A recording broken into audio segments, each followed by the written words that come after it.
মানে excellent performer মানে I would be a good leader. একজন লিডার হিসেবে আমাদের একটা ক্লিয়ার পিকচার ড্র করতে পারাটা খুব জরুরি। আপনার একটা কাজ যেটা 5-6 জন মিলে করার কথা, সব কাজ দিন শেষে আপনারা একারই করতে হচ্ছে, you are not a good leader. এই প্রবলেম আছে, ঠিক আছে, তাহলে এই প্রবলেমটা করতে গেলে কি কি করা লাগবে?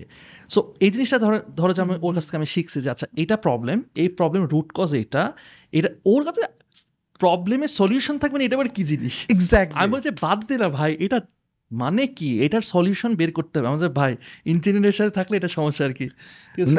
ওর ব্যাপারটা হচ্ছে তো তুই বললি কি ওকে ইঞ্জিনিয়ার, তুই এখন এখানে ডাক্তারদের নিয়ে কথা বল, তুই এখানে অন্য কিছু নিয়ে কথা বল, সব কিছু নিয়ে ও কথা বলবে, কারণ কি সাইকোলজি নিয়ে চিন্তা করে। সো মাশাআল্লাহ, very nice, please continue. 4G জিনিস আপনার কাছে মানুষ আনপ্রেডিক্টেবল লাগে, ঠিক আছে? আপনার তাহলে লিডারশিপ খুব উইক হয়ে যাবে। একটা কথা কাকে কিভাবে বললে সে বুঝবে, এই যে একটু আগে আপনি যেভাবে বললেন উনি বুঝছে, এটা আমার পরের পয়েন্ট ছিল, আপনি আমাকে ধরাই দিচ্ছেন, থ্যাংক ইউ। কিভাবে আপনার কলিগকে কথা বললে সে কাজটা করবে, কিভাবে বললে সে বুঝবে, কিভাবে বললে তার মন খারাপ হবে, কিভাবে বললে সে সাহস পাবে।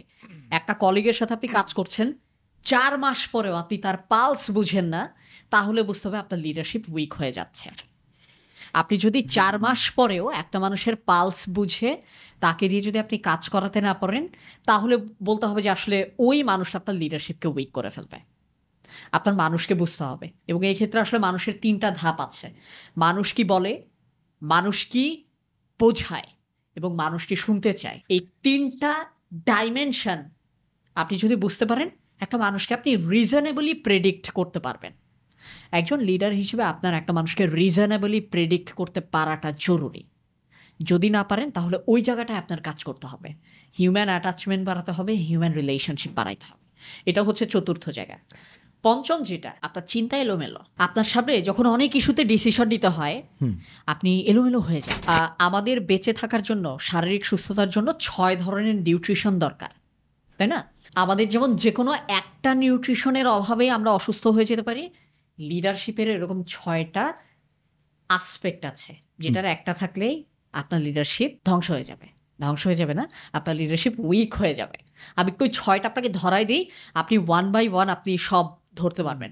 প্রথম যেটা, আপনি যদি দেখেন আপনি এন্টারপ্রেনার কাজ করতে যাচ্ছেন, যেটা 5-6 জন মিলে করার কথা, সব কাজ দিন শেষে আপনার একারই করতে হচ্ছে, you are not a good leader. আপনি যদি আপনার কাজের কোনো একটা মোমেন্টে দেখেন আপনার সব কাজ আপনার একারই করতে হচ্ছে, আপনার সাথে অনেক মানুষ আছে, ভাই আপনার লিডারশিপ ভালো না, আপনি ওটাকে চেঞ্জ করেন, বা আপনি ওই জায়গায় নিজেকে আরেকটু স্ট্রং বানান। আমরা যেটা অনেকে জাস্টিফাই করি, আমি একাই 6 জনের কাজ করি। ভাই একাই 6 জনের কাজ করেন মানে বাকি 5 জন আপনাকে ইউজ করতেছে। আপনাকে এটা বুঝতে হবে যে আপনি আপনার লাইফের কোনো একটা মোমেন্টে, প্রফেশনাল লাইফের, যেই কাজ আপনার একার করার কথা না, 5-6 জন মিলে করার কথা, সেটা আপনাকে একাই করতে হচ্ছে, মানে আপনি প্রপারলি ডেলিগেশনটা শিখেন নাই, অথবা আপনি প্রপারলি প্রফেশনালি তাদেরকে ডিল করা শিখেন নাই। সো এটা হচ্ছে প্রথম, যেটার মাধ্যমে আপনার লিডারশিপ উইক হয়ে যাচ্ছে। এটা আইডেন্টিফাই করেন। এটা মূলত অডিয়েন্সকে আমি এই প্রশ্নটা, এই 6টা জিনিস আমি ধরিয়ে দিচ্ছি এই কারণে, যাতে করে দেখতে পারেন এর ভেতরে কোন কোন বৈশিষ্ট্য আপনার ভেতরে আছে। যেই বৈশিষ্ট্য আপনার ভেতরে আছে সেটা আপনার দুর্বলতা, আপনি সেই দুর্বলতায় কাজ করবেন, আপনার প্রবলেম সলভ হয়ে যাবে। সো প্রথমটা হচ্ছে সব কাজ আপনার একাই করা লাগে। সেকেন্ড ওয়ান যেটা, আপনি কোনো একটা কলিগের সাথে আপনি কাজ করবেন, বা আপনি অফিসের ভেতরে আছেন, আপনার কোনো একটা কলিগকে দেখে হঠাৎ করে মনে হইল, মনে করেন নাফিস ভাইয়ের সাজ্জাদ ভাইকে দেখে মনে হইল আজকে তো আমার সাজ্জাদের একটা হেল্প লাগবে, কিন্তু সাজ্জাদ কি আমাকে এই হেল্পটা করবে? এই যে প্রশ্নটা করলেন, আপনার লিডারশিপ ওইখানেই নষ্ট হয়ে গেছে। এর মানে কি জানেন? এই ফিলিংটা আপনার মাথায় আসা মানে আপনি এখনও সাজ্জাদ ভাইয়ের সাথে এমন একটা রিলেশনশিপ ডেভেলপ করেন নাই যে আপনি চোখ বন্ধ করে তার কাছে হেল্প চাইতে পারেন। আপনি যদি আপনার কলিগের কাছে লজিক্যাল, জাস্টিফাইড হেল্প চাওয়ার ব্যাপারে যদি নার্ভাস ফিল করেন, তার মানে আপনার ওই হিউম্যান বন্ডিংটা ক্রিয়েট হয় নাই। আপনিও যদি দেখেন আপনার অফিসের কোনো একজন কলিগের সাথে আপনি মন খুলে আপনার একটা প্রয়োজন তুলে ধরতে পারতেছেন না, আপনার লিডারশিপ ওই জায়গাটাতেই উইক হয়ে গেছে। Work on that human relationship. Third ওয়ানটা হচ্ছে অনেকটা এরকম, আপনার অর্গানাইজিং স্কিল খুবই খারাপ। আপনাকে একটা প্রোগ্রাম অর্গানাইজ করতে দিলে আপনি পারেন না, আপনাকে কোনো একটা ছোট্ট জিনিস অ্যারেঞ্জমেন্ট করতে দিলে আপনি পারেন না, আপনাকে একটা প্ল্যান দিলে আপনি একটা প্ল্যান A to Z আপনি লিখতে পারেন না বা বানাতে পারেন না, বা আপনি কোনো একটা ইভেন্টই নামাইতে পারেন না, ওয়ার্কশপ, কনফারেন্স, কিছুই। মানে আপনার মূল কথা, আপনি একটা ইভেন্ট অর্গানাইজ করতে পারেন না, আপনার লিডারশিপ উইক। কেন স্পেসিফিক এই কাজটা? কারণ ইভেন্ট মূলত একটা কাজ না, অনেক কাজের যোগফল। গেস্ট ইনভাইট থেকে শুরু করে টাইম ম্যানেজমেন্ট, অডিয়েন্স ম্যানেজমেন্ট, তাদের বিভিন্ন গুডিজ দেওয়া, ইভেন্টের ব্যাকগ্রাউন্ড কাজ করা, ইভেন্টের ফ্রন্টে কাজ করা, পোস্ট ইভেন্ট আপনার যে প্রমোশন থেকে শুরু করে A to Z, proper planning ছাড়া মানে একটা ইভেন্টে আসলে 3টা জিনিস থাকে, পিপল থাকে ইনভলভড, প্রসেস থাকে কখন কি হবে, এবং এর পাশাপাশি থাকে হচ্ছে ফুল জায়গাটার একটা আপনার পারপাস, যেই পারপাসটা একটা ইভেন্টকে অ্যাচিভ করতে হয়। সো এই জায়গাগুলোতে আপনি যদি মানুষ ম্যানেজ করতে না পারেন, টাইম ম্যানেজ করতে না পারেন, টাস্ক ম্যানেজ যদি করতে না পারেন, এই 3টা কাজই আপনার লিডার হিসেবে করা লাগে। পিপল ম্যানেজ করতে হয়, প্রসেস ম্যানেজ করতে হয়, টাইম ম্যানেজ করতে হয়, প্রায়োরিটি ম্যানেজ করতে হয়। সো আপনি যদি কখনো দেখেন আপনি অর্গানাইজিংয়ে উইক, তার মানে একজন অর্গানাইজার যে মাল্টিপল স্কিলের যোগফলে তৈরি হইতো, ওই স্কিলগুলা যে লিডারশিপ এক্সারসাইজে কাজে লাগতো, আপনি সেখানেও খারাপ করবেন। এই কারণে আপনি নিজে নিজেকে আস্ক করেন যে আপনি কি অর্গানাইজিং স্কিলকে আপনার ভালো নাকি খারাপ। অর্গানাইজিং স্কিল যদি উইক হয়, আপনার লিডারশিপ স্কিল অটোমেটিক্যালি উইক হবে। অর্গানাইজিং স্কিল যদি স্ট্রং হয়, আপনার লিডারশিপ অটোমেটিক্যালি স্ট্রং হবে। সো 3টা পার্ট চলে গেল। ধরো সাপোজ অর্গানাইজেশনাল যে ব্যাপারটা আছে, যে ধরো আমি অর্গানাইজেশনাল জায়গাটা আমি উইক, অ্যান্ড আমি এটা শোনার পরে ও আচ্ছা আমি অ্যাওয়ার হয়ে গেলাম যে আমার অর্গানাইজেশনাল এই ব্যাপারটা আমার ওয়ার্ক করতে হবে। এখন কেউ যদি এটাতে উইক থাকে, সে কীভাবে এখানে এটাকে তার স্ট্রেংথ বানাতে পারে? টোটাল জায়গাটা হচ্ছে কি, আমরা অর্গানাইজিং স্কিল ডেভেলপ করতে চাই মাঠে গিয়ে। স্টার্টিংটা হবে মাথা থেকে। আমার প্ল্যানিং যত গোছানো, কমিউনিকেশন তত গোছানো। ট্রু। কমিউনিকেশন যত গোছানো, এক্সিকিউশন তত গোছানো। Excellent, spot on. এইটা আসলে 3টা জিনিস, thought level, communication level, execution level. আমরা শুরুতেই প্রবলেম সলভ করতে চাই এক্সিকিউশন লেভেলে। ভাই ওটা 3rd স্টেপ।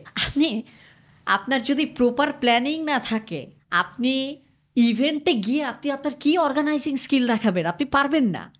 সো এটা স্টেপ 1 থেকে শুরু করতে হবে, যে আপনার থট এবং প্ল্যানিং, ডিসিশন মেকিং লেভেলে, then communication, delegation, then execution. Very nice, please আলহামদুলিল্লাহ, very blessed. 4th জিনিস, আপনার কাছে মানুষ আনপ্রেডিক্টেবল লাগে, ঠিক আছে? আপনার তাহলে লিডারশিপ খুব উইক হয়ে যাবে। একটা কথা কাকে কিভাবে বললে সে বুঝবে, এই যে একটু আগে আপনি যেভাবে বললেন উনি বুঝছে, এটা আমার পরের পয়েন্ট ছিল, আপনি আমাকে ধরাই দিচ্ছেন, থ্যাংক ইউ।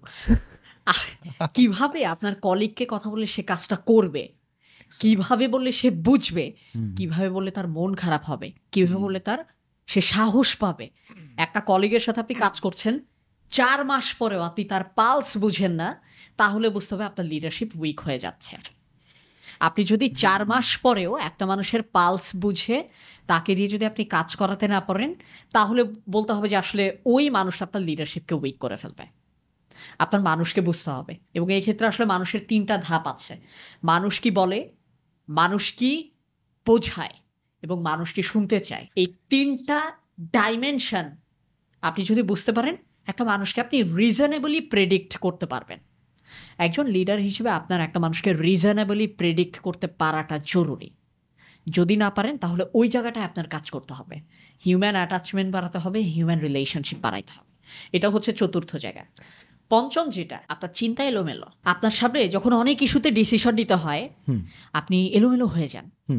একটা ডিসিশন নেওয়ার আগে 4-5টা ফ্যাক্টর আপনি চিন্তা করতেছেন, বাট সবচেয়ে ইম্পর্টেন্ট ফ্যাক্টরটা আপনি বাদ করে দিয়েছেন। সো আপনি একটা ডিসিশন নেওয়ার আগে ক্লিয়ার পিকচার আপনার মাথায় কাজ করে না। অর্থাৎ আপনি ভবিষ্যৎকে ইজিলি ভিজুয়ালাইজ করতে পারেন না, যে আপনার একটা ডিসিশন, কমিউনিকেশন এবং অ্যাকশনের ভবিষ্যৎ কী হবে। তাহলে দেখবেন আপনার লিডারশিপ উইক হয়ে যেতে পারে। একজন লিডার হিসেবে আমাদের একটা ক্লিয়ার পিকচার ড্র করতে পারাটা খুব জরুরি। Very good. এইটার জন্য অর্গানাইজড থট প্রসেস লাগে। একটা সিদ্ধান্ত আমি কেন নিচ্ছি, একটা প্রবলেমের রুট কজ কি, একটা অ্যাকশনের ইম্প্যাক্ট কি কি হতে পারে, একটা কমিউনিকেশনের ইন্টারপ্রিটেশন কি কি হতে পারে, সবগুলো আপনার চিন্তা করলে আপনার থট লেভেলের ক্ল্যারিটিটা আসবে। ওই যে অর্গানাইজ ক্রিয়াটা বললাম না, যেটা থট লেভেল থেকে শুরু হয়, সেটাও এখানে কানেক্টেড। ফাইনাল যেটা, এটাকে আমি একটা এক্সাম্পল দিয়ে দিই, তাহলে আপনি বুঝতে পারবেন। এটা সেলসের সাথে কানেক্টেড। একটা প্রতিষ্ঠান 2টা প্রোডাক্ট বিক্রির জন্য মান্থলি টার্গেট দিয়েছে 1000টা করে প্রোডাক্ট সেল করতে হবে। নাফিস ভাইও 1000টা প্রোডাক্ট সেল করেছে, সাজ্জাদ ভাইও 1000টা প্রোডাক্ট সেল করেছে। আমি সাজ্জাদ ভাইকে প্রমোট করলাম, নাফিস ভাইরে করলাম না। নাফিস ভাইয়ের গেছে মাথা গরম হয়ে, কেন আমিও তো কেপিআই মিট করেছি, 1000টা প্রোডাক্ট আমিও তো সেল করেছি, উনি আমার কাছে চলে আসছে। আমাকে তো কেপিআই দেওয়া হয়েছিল 1000টা প্রোডাক্ট সেল করা, আমি তো সেল করছি, আমারে কেন প্রমোট করলেন না? সাজ্জাদকে কেন প্রমোট করলেন? উনি কি আপনার খুব কাছের লোক? উনি আমার সামনে বসলেন, তখন আমি নাফিস ভাইকে কমিউনিকেট করতেছি এইভাবে, বা তখন আমি তাকে বলতেছি, দেখেন হ্যাঁ আপনিও কেপিআই মিট করেছেন, সাজ্জাদ সাহেবও কেপিআই মিট করেছেন, কিন্তু সাজ্জাদ সাহেব একটা কাজ এক্সট্রা করেছেন। আমাদের যে সমস্ত এমপ্লয়িরা কেপিআই মিট করতে পারেনি, তারাও কিভাবে প্রপারলি সেল করতে পারে, এই রিলেটেড একটা আইডিয়া সাজ্জাদ সাহেব আমাকে রিটেন এবং পাওয়ার পয়েন্ট প্রেজেন্টেশন আকারে জমা দিয়েছেন। এই কারণে আমরা সাজ্জাদ সাহেবকে প্রমোট করেছি। আপনি কি খেলার জায়গাটা বুঝতে পারছেন? যদি আমাদের ভেতরে এই বিশ্বাসটা চলে আসে, I am an excellent performer, মানে I would be a good leader, সত্য না। Leadership is more than excellent performance. আপনিও এক্সেলেন্ট পারফর্মার, সাজ্জাদ ভাইও এক্সেলেন্ট পারফর্মার, প্লাস ওনার কাছে আইডিয়া আছে যেটা দিয়ে অন্যদেরকেও এক্সেলেন্ট পারফর্মার বানানো যাবে।